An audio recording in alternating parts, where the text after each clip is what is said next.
Existem verdades que o mundo passou décadas tentando calar. E esta é uma delas. A pergunta nunca foi: por que os homens evitam mães solteiras?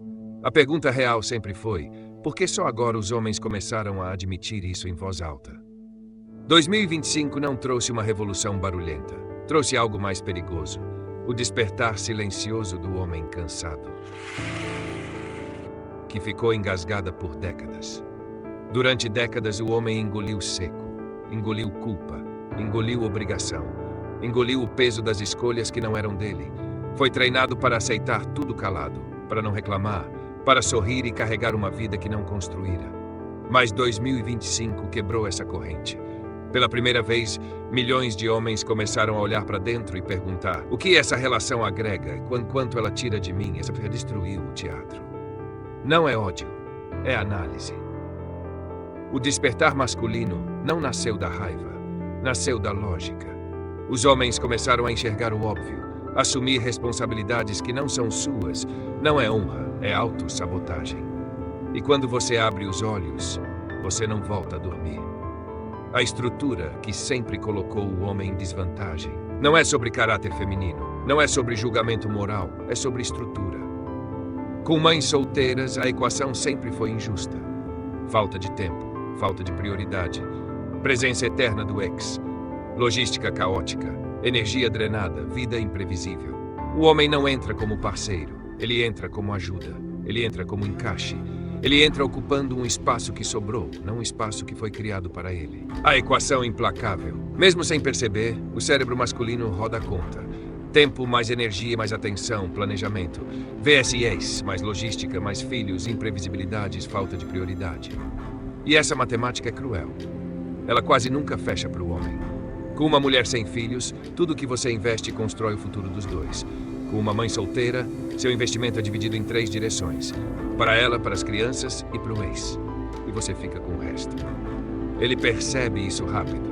Ele percebe que vai disputar atenção com as crianças, vai negociar espaço com o ex, vai encaixar a vida dele na rotina dela, vai entrar com o tanque cheio em uma vida com o tanque furado.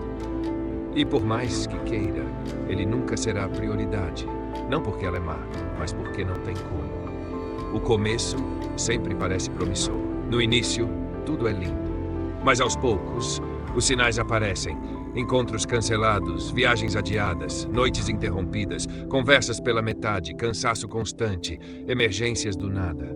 Sempre há um motivo, sempre há algo mais importante, sempre há alguém antes dele. E ele entende: eu sou prioridade quando sobra. Todo homem que entra em relação com mãe solteira descobre a verdade amarga. Quando há filhos, o ex nunca é totalmente ex. Ele muda de nome, mas não sai da história.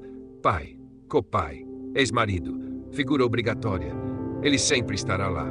E o novo parceiro é apenas o visitante emocional. Não importa quão bom ele seja. Ele sempre está disputando com alguém que não precisa disputar para existir. A dor invisível do pai que nunca foi pai. A maior dor não está no romance. Está na paternidade emprestada. O homem vira meio pai. Sem direitos, sem segurança, sem proteção emocional. Ele ama crianças que podem desaparecer da vida dele de um dia para o outro. E quando a relação acaba, ele perde tudo. A mulher, as crianças, a rotina, a figura que construiu, o papel que abraçou. E não pode reclamar, porque nunca teve direito a nada. A conclusão que 2025 deixou clara: os homens não estão fugindo de mães solteiras, eles estão fugindo de acordos injustos. Estão fugindo de estruturas onde só eles carregam peso, onde só eles se sacrificam, onde só eles perdem. 2025 trouxe a consciência fatal. Assumir o que não é justo não é honra, é autoabandono. E os homens cansaram de se abandonar. O novo homem não quer pena, ele quer paz. O homem moderno quer 4 coisas simples. 1. Liberdade. 2. Reciprocidade. 3. Prioridade. 4. Construção conjunta. E em muitos casos, com mães solteiras isso não existe. Não por maldade, mas pela estrutura de vida. A liberdade vira logística. A reciprocidade vira desequilíbrio. A prioridade vira miragem. Construir algo próprio vira competição com a história antiga. Por isso, milhões de homens escolheram um caminho que antes parecia impossível: ficar sozinho. Não por medo, mas por paz.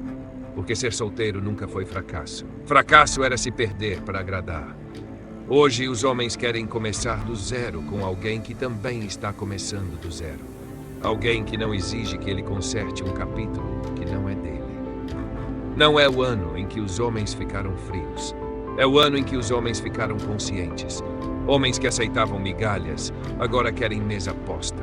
Homens que aceitavam ser sombra, agora querem luz. Homens que aceitavam ser suporte, agora querem parceria. E finalmente, depois de décadas carregando o peso do mundo, eles escolheram carregar a si mesmos. Garoto, se há algo que você deve gravar hoje, é isso. Um homem que constrói o próprio arsenal estoico. Não precisa provar nada a ninguém. Fortaleça essa mensagem. Deixe seu like. Clique agora e continue nessa jornada para se tornar a sua versão mais forte, mais serena, mais estoica. Antes desse velho ir, reflita o que foi dito. Nos vemos em breve, garoto.